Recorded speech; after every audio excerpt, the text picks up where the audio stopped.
Firstly, we output 1 volt signal to oscilloscope.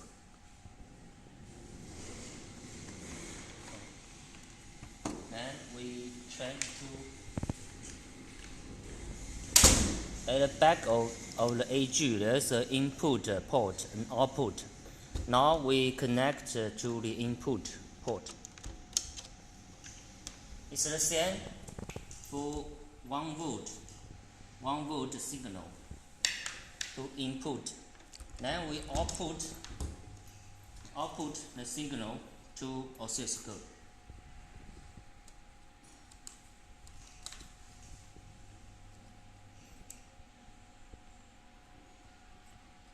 You can see the oscilloscope, the signal changed to 10 volt.